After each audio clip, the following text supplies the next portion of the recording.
Hello everyone, कैसे हैं आप सभी लोग। आशा करती हूँ आप सभी बहुत अच्छे होंगे। मेरा नाम है रितु चौधरी और मैं आप सभी के लिए लेकर आ गई हूँ करंट अफेयर्स की क्लास। आप किसी भी कॉम्पिटिटिव एग्जाम की तैयारी कर रहे हैं तो ये क्लास आपके उन सभी एग्जाम के लिए बहुत ही इंपॉर्टेंट है। तो आइए शुरू करते हैं हम आज की अपनी क्लास। और आज की क्लास का फर्स्ट क्वेश्चन है आप सभी के सामने। हाल ही में चर्चा में रहे लेप्टोब्राचियम सोमानी और लेप्टोब्राचियम मेचुका किस प्रजाति से संबंधित हैं? मकड़ी, चींटी, मेंढक या फिर सांप। तो यहाँ आपको ये पिक्चर दिखाई दे रही है, तो इससे पता चलता है कि ये किससे संबंधित हैं। तो ये मेंढक की प्रजाति से संबंधित हैं। कुछ इंपॉर्टेंट चीजें, कुछ खास जानकारी इनके बारे में देखते हैं।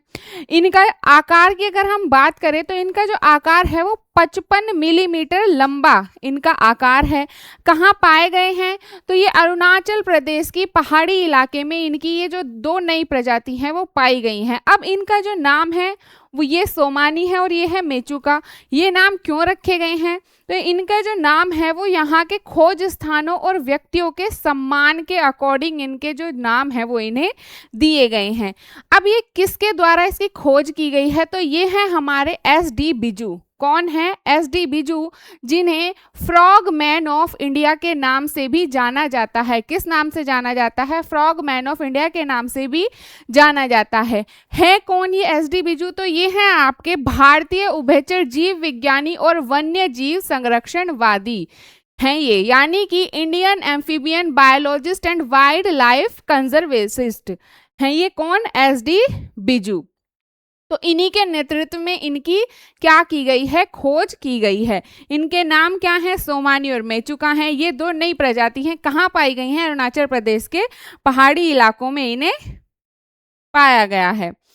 नेक्स्ट क्वेश्चन है, हाल ही में चर्चा में रही मैनकीज रोग मुख्य रूप से किस सूक्ष्म पोषक तत्व के चयापचय में गड़बड़ी से जुड़ी है? चयापचय का मतलब है यहाँ पर मेटाबॉलिज्म। चयापचय मतलब मेटाबॉलिज्म। तो मेटाबॉलिज्म में किस मेटाबॉलिज्म में गड़बड़ी से जुड़ी हुई है, यानी कि मेटाबॉलिज्म में किसकी कमी से या किसकी अधिकता से ये जो रोग है ये जुड़ा हुआ है? आयरन, कॉपर, जिंक या फिर कैल्शियम। तो अगर हम बात करें मैनकीज रोग की, तो ये जो आपका रोग है ये जुड़ा हुआ है कॉपर की गड़बड़ी से। कॉपर की गड़बड़ी से जुड़ा हुआ ये रोग है और ये अधिकतम लड़कों के अंदर पाया जाता है। अमेरिका की FDA ने मैनकीज रोग के इलाज के लिए ज़िकुबो कॉपर हिस्टिडिनेट इंजेक्शन को मंजूरी दी है। ये एक इंजेक्शन का नाम है जिसे मंजूरी दी गई है किसके द्वारा? अमेरिका की FDA के द्वारा। FDA क्या है? तो FDA है आपका food and drug administration. FDA क्या है? FDA है आपका फूड एंड ड्रग एडमिनिस्ट्रेशन। इसके द्वारा इस इंजेक्शन को मंजूरी दी गई है मैनकीज रोग के इलाज के लिए। ठीक है, मैनकीज रोग है क्या? ये एक विरल आनुवांशिक रोग है, यानी कि ये जो रोग है ये एक आनुवांशिक रेयर आनुवांशिक रोग है, यानी कि जो जीन के द्वारा ट्रांसफर होता है। अगर आपके माता पिता में है तो वो आपके अंदर भी होगा। जो मुख्यतः लड़कों को प्रभावित करता है, यानी कि किस में ज्यादा पाया जाता है? लड़कों के अंदर ये रोग जो है वो ज्यादा पाया जाता है। क्या लक्षण है इस रोग के? तो विकास में देरी, मांसपेशियों में कमजोरी, दौरे पड़ना, मानसिक और शारीरिक विकास को प्रभावित करता है ये रोग। ये इसके लक्षण हैं। क्या कारण है इस रोग के होने का, यानी कि किस चीज की कमी से या किस चीज की अधिकता के कारण ये रोग होता है? तो ATP7A जीन में गड़बड़ी के कारण, ये एक जीन है जिसमें गड़बड़ी के कारण शरीर तांबे को सही तरीके से उपयोग नहीं कर पाता है। इस जीन में गड़बड़ी होती है जिसकी वजह से जो हमारा शरीर है, जो हमारी बॉडी में कॉपर जाता है, उसको क्या नहीं कर पाता है? सही तरीके से उसका उपयोग, सही तरीके से उसे यूज नहीं कर पाता है, जिसके कारण ये बीमारी होती है। ज़ुकुबो के बारे में, ये एक इंजेक्शन है जो कि तांबे की कमी को पूरा करने में मदद करता है और रोग की जो प्रगति है, यानी कि जो रोग बढ़ता है उसकी बढ़ने की जो क्षमता है उसे कम कर देता है। इसीलिए इस इंजेक्शन को क्या दी गई है, एफडीए के द्वारा मंजूरी दी गई है। क्या होता है इसकी, उससे तांबे का संतुलन बिगड़ जाता है, जिससे शरीर में तांबे की कमी हो जाती है और संबंधित एंजाइमों की सक्रियता घट जाती है। यानी कि तांबे की जब कमी होती है तो कुछ जो एंजाइम होते हैं जो उनकी सक्रियता होती है, यानी कि जो वो एक्टिव रहते हैं हमारी बॉडी में रोगों से लड़ने के लिए, तो वो क्या हो जाते हैं, इनएक्टिव हो जाते हैं। जो सक्रिय होते हैं वो उस रोग इसकी कमी के कारण क्या हो जाते हैं, अब सक्रिय नहीं रह पाते हैं। तो ये है इसके बारे में कुछ इंपॉर्टेंट जानकारी। नेक्स्ट है आपके सामने strategic asset allocation and risk governance, यानी कि SAARG, strategic asset allocation and risk governance समिति का गठन किस संगठन ने किया है। ये एक समिति है जिसका गठन किसके द्वारा किया गया है, ये हमें यहाँ बताना है। वित्त मंत्रालय, भारतीय प्रतिभूति और विनियम बोर्ड यानी सेबी, पेंशन फंड विनियामक और विकास प्राधिकरण यानी पीएफआरडीए, या फिर भारतीय रिजर्व बैंक यानी आरबीआई। तो इसमें से किसके द्वारा, किस संगठन के द्वारा इसका जो गठन है वो किया गया है। तो इसका जो गठन किया गया है वो किया गया है पीएफआरडीए के द्वारा, यानी कि पेंशन फंड विनियामक और विकास प्राधिकरण के द्वारा इसका जो गठन है वो किया गया है। किसने किया है इसका गठन, इसका जो गठन किया है वो किसके द्वारा किया गया है, पीएफआरडीए के द्वारा इसका गठन किया गया है। इससे संबंधित कुछ और जानकारी, किसके द्वारा गठित की गई है, पीएफआरडीए ने एनपीएस के निवेश ढांचे को आधुनिक बनाने के लिए सार्ग समिति का गठन किया है। एनपीएस क्या है, तो एनपीएस है आपका नेशनल पेंशन सिस्टम। एनपीएस है आपका नेशनल पेंशन सिस्टम के जो निवेश ढांचा है उसमें कुछ आधुनिकीकरण, यानी कि उसमें कुछ बदलाव के लिए, कुछ नई चीजों को उसमें करने के लिए सार्ग समिति का गठन किया है। किसके द्वारा, पीएफआरडीए के द्वारा इसका गठन हुआ है।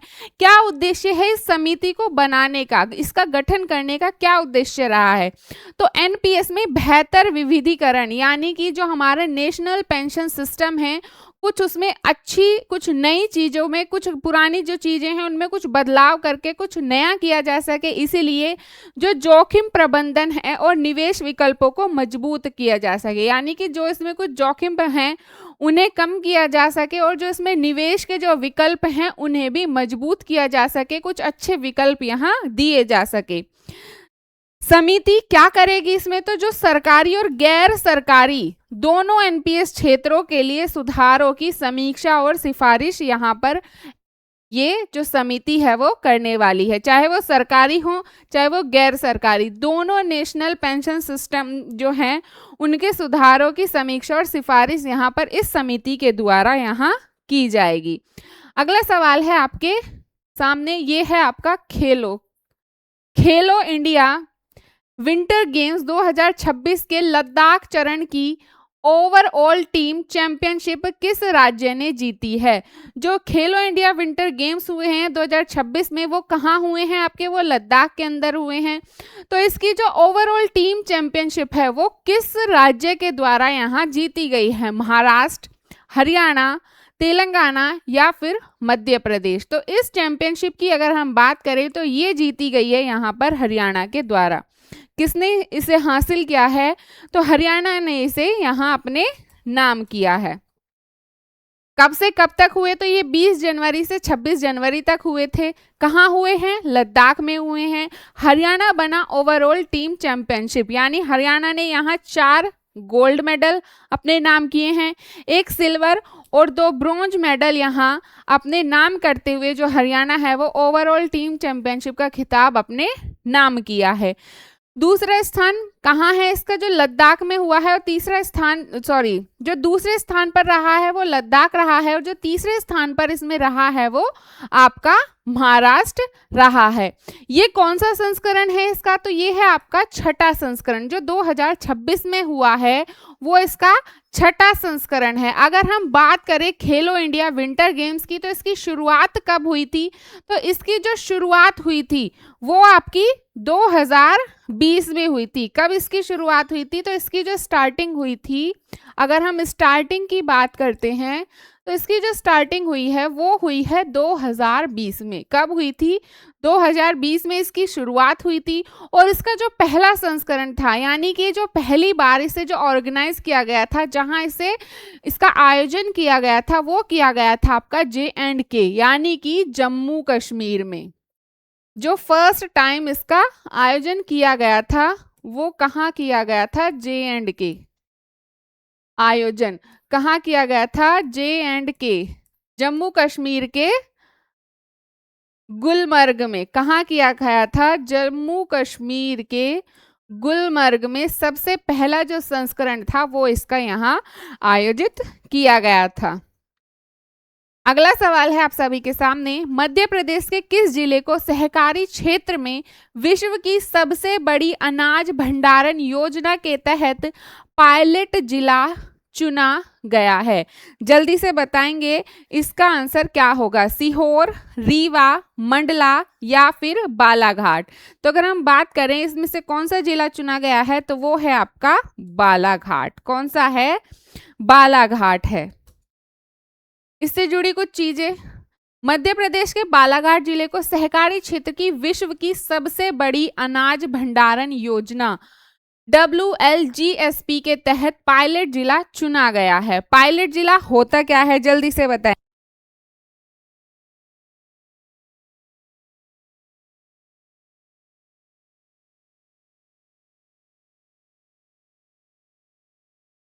तो क्या है पायलट जिला? तो ये एक पायलट प्रोजेक्ट होता है, यानी कि कोई भी अगर योजना होती है, कोई भी स्कीम होती है, उसे जब हम शुरू करते हैं तो शुरू करने से पहले उसे हम अप्लाई करते हैं।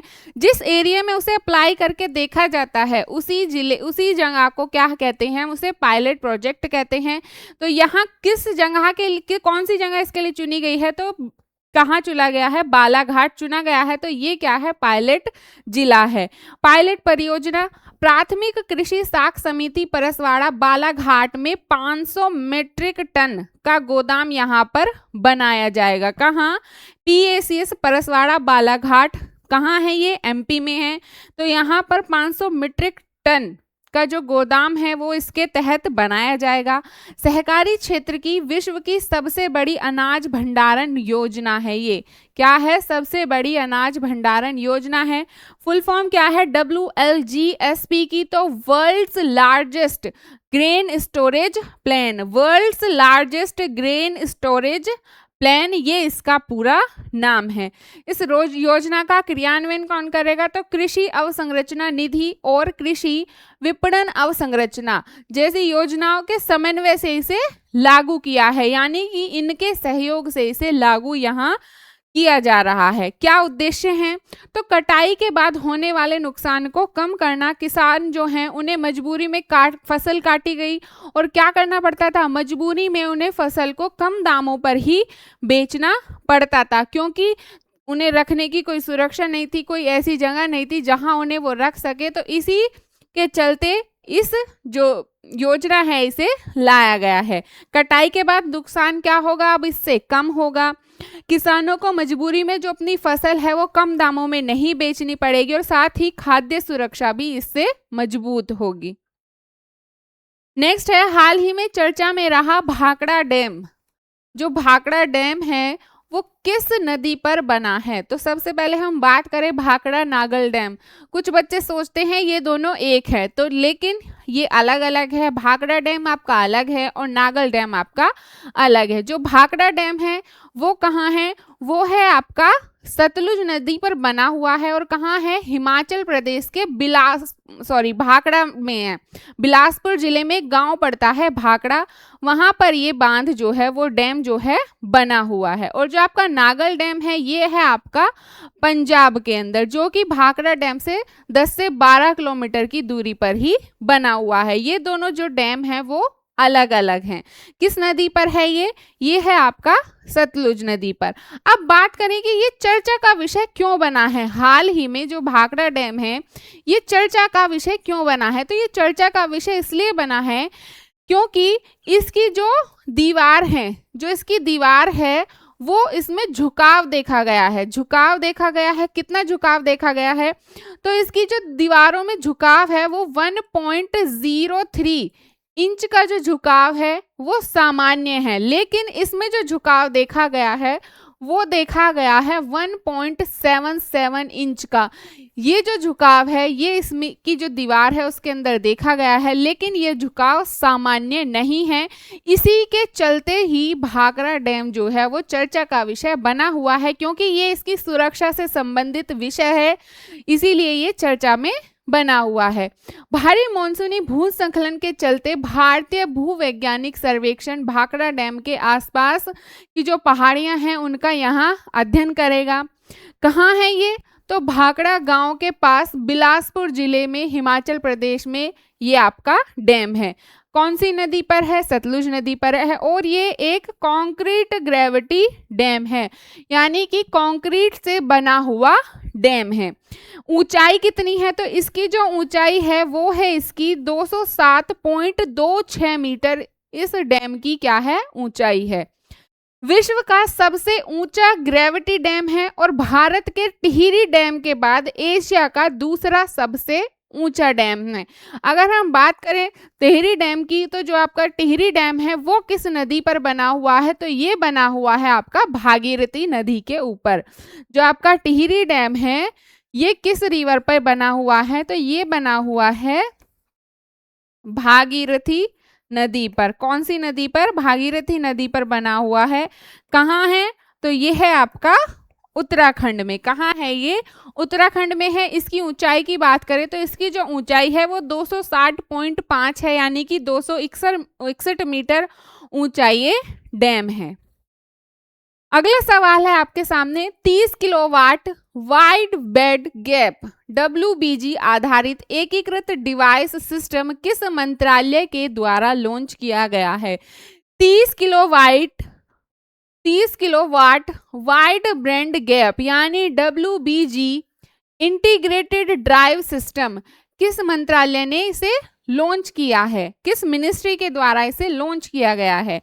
भारतीय उद्योग मंत्रालय, विद्युत मंत्रालय, सड़क परिवहन और राजमार्ग मंत्रालय, इलेक्ट्रॉनिक्स और सूचना प्रौद्योगिकी मंत्रालय।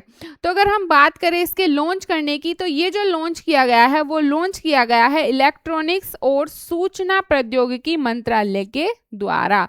किसके द्वारा लॉन्च किया गया है? इलेक्ट्रॉनिक्स और सूचना प्रौद्योगिकी मंत्रालय के द्वारा, यानी ministry of electronics and information technology मंत्र के द्वारा इसे लॉन्च किया गया है। कुछ जानकारी, कहाँ है ये? तो चेन्नई में है। विकसित किया गया है, यानी किस किस के द्वारा, किसके सहयोग से इसे लॉन्च किया गया है? तो CDAC, centre for development of advance computing, ये कहाँ है? त्रिवनंतपुरम में। भारतीय प्रौद्योगिकी संस्थान मद्रास यानी IIT मद्रास और लूकस टीवीएस, इन तीनों ने मिलकर इसे क्या किया है? इसे विकसित किया है। और राष्ट्रीय पावर इलेक्ट्रॉनिक टेक्नोलॉजी मिशन के अंतर्गत इसे विकसित किया गया है। किस मिशन के अंतर्गत? राष्ट्रीय पावर इलेक्ट्रॉनिक टेक्नोलॉजी मिशन के तहत इसे शुरू किया गया है। क्या क्षमता है इसकी? तो 30 किलोवाट वाइड बैंड गैप आधारित एकीकृत ड्राइव सिस्टम है। ये एक उपयुक्तता क्या होगी? कॉम्पैक्ट कारों और फ्लीट मोबिलिटी जैसे इलेक्ट्रिक यात्री वाहनों के लिए ये उपयुक्त होगा। प्रमुख विशेषता, यह एक सेमीकंडक्टर आधारित इलेक्ट्रिक वाहन पावर ट्रेन प्रणाली पर आयात निर्भरता को कम करने में भी सहायक यहाँ पर होने वाला है। ये एक स्वदेशी तकनीक को बढ़ावा देने के लिए बहुत ही अच्छा है, क्योंकि ये किस तरह से बनाया गया है? ये एक स्वदेशी ही बनाया गया एक सिस्टम है। नेक्स्ट है आपका, हिंद महासागर क्षेत्र में भारतीय ध्वज वाले व्यापारिक पोतों की सुरक्षा सुनिश्चित करने के लिए शुरू किए गए अभियान का नाम क्या है? जल्दी से बताएंगे। ये जो एक अभियान है हिंद महासागर के क्षेत्र में जो भारतीय ध्वज वाले व्यापारिक पोत हैं उनकी सुरक्षा को सुनिश्चित करने के लिए एक अभियान शुरू किया गया है, वो कौन सा है? ऑपरेशन समुद्र सेतु, ऑपरेशन संकल्प, ऑपरेशन राहत या फिर ऑपरेशन कावेरी। तो ये जो आपका ये अभियान शुरू किया गया है ये है आपका ऑपरेशन संकल्प। ऑपरेशन संकल्प शुरू किया गया है जो हिंद महासागर में जो व्यापारिक पोत हैं भारतीय ध्वज वाले, उनकी सुरक्षा को सुनिश्चित करने के लिए।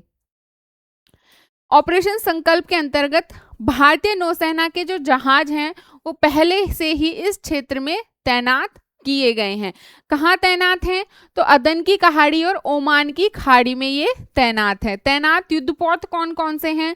तो फ्रिगेट और विध्वंसक, ये जो युद्धपोत हैं ये यहाँ पर तैनात किए गए हैं। कहाँ?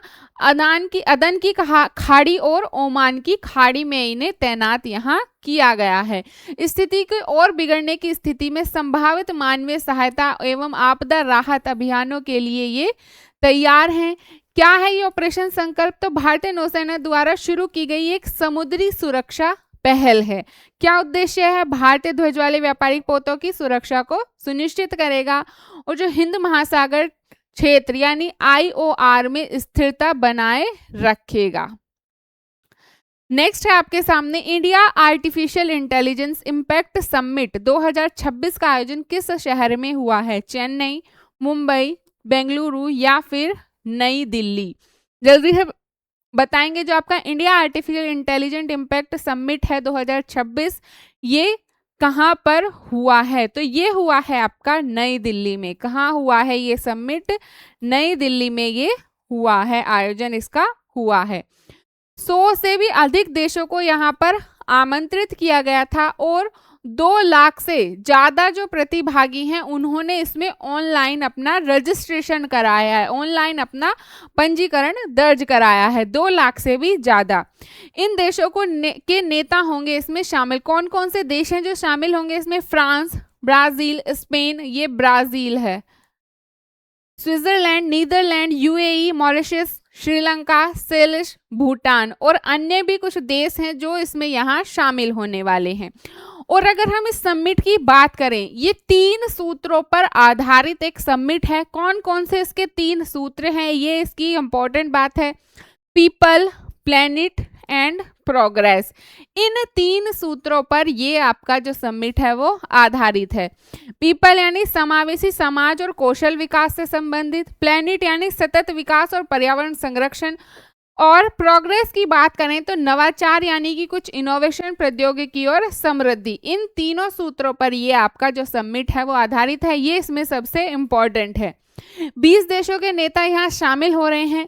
संयुक्त राष्ट्र महासचिव भी यहाँ भाग ले रहे हैं। 45 प्लस देशों के प्रतिनिधि इसमें शामिल होंगे। वैश्विक सहयोग और AI विकास को यहाँ पर इस समिट के थ्रू बढ़ावा यहाँ मिलेगा। नेक्स्ट और लास्ट है आज की क्लास का, भारत में लाइसोसोमल स्टोरेज डिसऑर्डर LSDS के लिए पहला सहकारी सहायता प्राप्त राष्ट्रीय बायोबैंक किस राज्य में स्थापित किया गया है? गुजरात, महाराष्ट्र, हरियाणा या फिर राजस्थान? तो अगर हम बात करें कहाँ इसे स्थापित किया गया है, तो ये स्थापित किया गया है आपका गुजरात में। कहाँ गया है? गुजरात के अंदर। लाइसोसोमल स्टोरेज डिसऑर्डर के लिए भारत का पहला सरकारी सहायता प्राप्त राष्ट्रीय बायोबैंक स्थापित किया गया है। स्थापना स्थल कहाँ है? तो foundation for research in genetic and endocrinology यानी फ्रिज, ये है इसका स्थापना स्थल। अगर हम इसके उद्देश्य की बात करें, क्या उद्देश्य है इसे स्थापित करने के? तो अनुसंधान को बढ़ावा मिलेगा इससे, साथ ही किफायती निदान और उपकरणों का विकास होगा और दुर्लभ चयापचय विकारों के उपचारों में भी यहाँ सुधार होगा। किसके द्वारा इसे फाइनेंस किया जा रहा है, यानी कि वित्त पोषण कौन करेगा इसका? तो जैव प्रौद्योगिकी विभाग के द्वारा इसे फाइनेंस यहाँ किया जाएगा, यानी DBT जिसे आप शॉर्ट में कहते हैं। संग्रहित संसाधन क्या है? तो अभी तक 15 राज्यों के 530 रोगियों के जैविक नमूने और डेटा को इसने यहाँ संग्रहित किया है। तो ये थी इसकी कुछ मुख्य जानकारी। दुर्लभ बीमारियां यानी कि ये कुछ दुर्लभ ऐसी बीमारियां होती हैं, उन्हीं के लिए इसे यहाँ बनाया गया है। तो क्लास आपको कैसी लगी ये आप कमेंट करके ज़रूर बताएं। ये है हमारा YouTube चैनल। अगर आप चैनल पर नए हैं तो जल्दी से चैनल को सब्सक्राइब कर ले, साथ ही बेल आइकन भी प्रेस कर दे ताकि वीडियो का नोटिफिकेशन आपको मिलता रहे। और क्लास अपने सभी दोस्तों के साथ शेयर करें और अच्छी लगे तो कमेंट करके ज़रूर बताएं। साथ ही ये है हमारा टेलीग्राम चैनल, तो इस क्लास की जो पीडीएफ है वो आपको इसी टेलीग्राम चैनल पर यहाँ मिल जाएगी। तो ये टेलीग्राम चैनल आप यहाँ जाकर ज्वाइन कर सकते हैं। तो कैसी लगी क्लास आप ये ज़रूर बताएं। आज के लिए इतना ही। Thank you very much. अब आपसे मुलाकात होगी नेक्स्ट क्लास में।